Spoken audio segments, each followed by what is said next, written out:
बातमी अंतरवाली सराटीतून. नारायणगडाचे महंत शिवाजी महाराज यांच्याकडून अखेर जरांगींनी थोडं पाणी प्यायले. महंतांनी पाणी पिण्यासाठी जरांगींना विनवणी केली. त्यानंतर जरांगींनी पाणी प्यायलं. बुधवारी महंतांच्याच मध्यस्थीनं जरांगींना बळजबरीनं सलाईन लावण्यात आलं होतं. आताही महंत शिवाजी महाराजांकडून मध्यस्थी करण्यात येते. मनोज जरांगे यांच्या उपोषणाचा आजचा 6वा दिवस आहे. मराठा आरक्षण सगळी सोयरे कायद्याच्या अंमलबजावणीसाठी जरांगे अंतरवाली सराटीत उपोषण करतायत.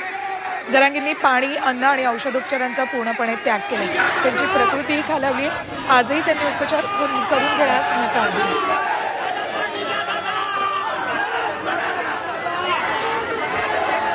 जरांगींनी आजही उपचार करून घेण्यास नकार दिलेला आहे. मात्र तिथे असलेले सगळे आंदोलक भावुक झालेले आहेत. अनेक आंदोलकांना आपले अश्रूही अनावर झालेले आहेत. अखेर महंतांच्या विनवणीनंतर जरांगे थोडंसं पाणी प्यायलेत. मात्र डॉक्टरांच्या पथकाला त्यांनी आजही माघारी पाठवलंय. उपचार करून घेण्यास नकार दिला. काल मात्र त्यांना 2 सलाईन लावण्यात आल्या होत्या.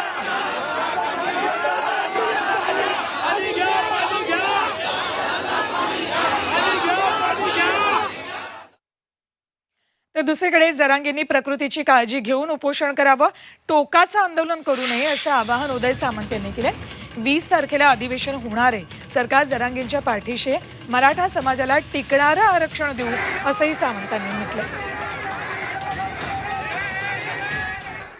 माझी देखील त्यांना विनंती आहे की समंजसपणानं, समजूतदारपणानं, शेवटी उपोषण केल्यानंतर चिडचिड होते, आम्ही देखील समजू शकतो. त्यांनी चिडचिडीतनं काही भावना व्यक्त केली असेल तर त्याच्यावर आम्ही कोण नाराज आहोत अशातला अजिबात भाग नाही, कारण ते एक आंदोलन करतायत आणि त्यांनी ते टोकाचं आंदोलन केलेलं होतं. त्याच्यामुळे माझी सरकारच्या माध्यमातून त्यांना विनंती आहे की त्यांनी ठीक आहे उपोषण करावं, परंतु ते साखळी उपोषण असावं, प्रकृतीला काही इजा त्यांच्या पोचणार नाही अशा पद्धतीचं उपोषण असावं. सरकार म्हणून आम्ही त्यांच्यासोबत आहोत आणि टिकणारं आरक्षण आम्ही मराठा समाजाला देणार आहोत.